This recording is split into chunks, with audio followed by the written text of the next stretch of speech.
മതത്തിലും പൊതു ഇടങ്ങളിലും മുസ്ലിം സ്ത്രീകൾ നേരിടുന്ന പ്രശ്നങ്ങൾ ഏറ്റെടുത്ത് കേരളത്തിൽ പുതിയ വനിതാ മുന്നേറ്റം. കേരള മുസ്ലിം മഹിളാ ആന്തോളൻ എന്ന സംഘടനയുടെ പ്രഖ്യാപനം ഇന്ന് കോഴിക്കോട്ട് നടക്കും. പുരുഷ കേന്ദ്രീകൃത സംഘടനകൾ നിഷേധിച്ചതും മതം നൽകുന്നതുമായ സ്വാതന്ത്ര്യവും സമത്വവും നേടിയെടുക്കുകയുമാണ് ലക്ഷ്യമെന്ന് സംഘാടകർ റിപ്പോർട്ടറോട് പറഞ്ഞു.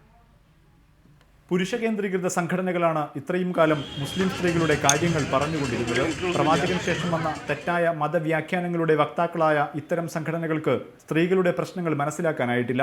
ഖുർആനും ഇന്ത്യൻ ഭരണഘടനയും നൽകുന്ന അവകാശങ്ങൾ നേടിയെടുക്കാനാണ് മുസ്ലിം സ്ത്രീ സ്വയം സംഘടിക്കാൻ തീരുമാനിച്ചതെന്ന് KMMA സംഘാടക TK സബീന പറഞ്ഞു. ചില മുസ്ലിം സംഘടനകളിൽ സ്ത്രീ പ്രാതിനിധ്യമുണ്ടെങ്കിലും അവർക്ക് അഭിപ്രായ സ്വാതന്ത്ര്യമില്ല.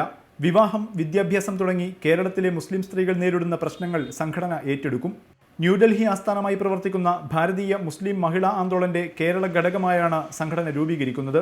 സംഘടനയുടെ പ്രഖ്യാപനം ഇന്ന് വൈകിട്ട് കോഴിക്കോട് നടക്കും. KM Shaheed, reporter, Kozhikode.